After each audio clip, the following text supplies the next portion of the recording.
আজকের সবচেয়ে গুরুত্বপূর্ণ খবর হলো ফিলিস্তিনকে রাষ্ট্র হিসেবে স্বীকৃতি দেওয়ার তালিকায় যুক্ত হল আরও 4টি প্রভাবশালী দেশ।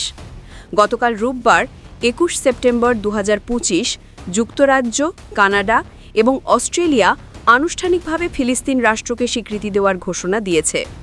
এর পরপর একই ঘোষণা দেয় পর্তুগাল। এর আগে চলতি বছরের মার্চে মেক্সিকো ফিলিস্তিনকে স্বীকৃতি দিয়েছিল।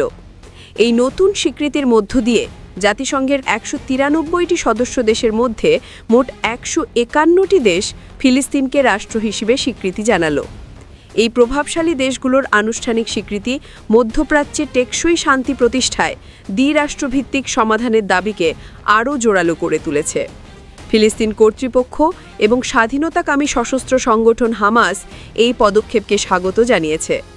অন্যদিকে যথারীতি এর তীব্র নিন্দা জানিয়েছে ইসরায়েল। বিশেষজ্ঞদের মতে এই স্বীকৃতি বিশেষভাবে গুরুত্বপূর্ণ, কারণ গাজায় প্রায় 2 বছর ধরে ইসরায়েলের নির্বিচার হামলা এবং জাতিগত নিধন চলছে।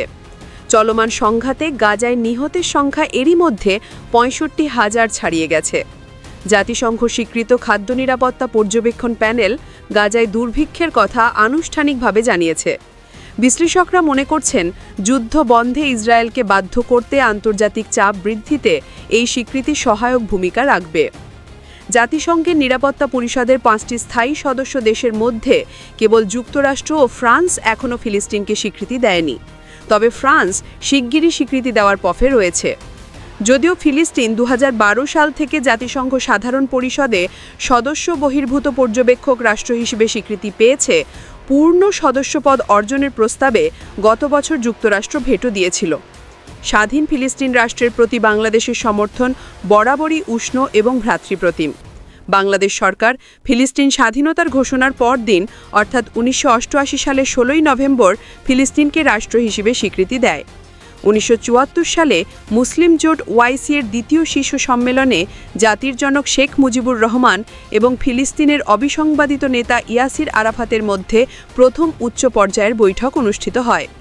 আরাফাত মোট 13 বার বাংলাদেশ সফরে এসেছিলেন। বিশ্বজুড়ে এই স্বীকৃতির ঢেউ ফিলিস্তিনের স্বাধীনতা অর্জনের পথে নতুন আশা জাগাচ্ছে। আন্তর্জাতিক অঙ্গনে এর পরবর্তী প্রভাব কী হয় সেদিকেই থাকবে আমাদের নজর।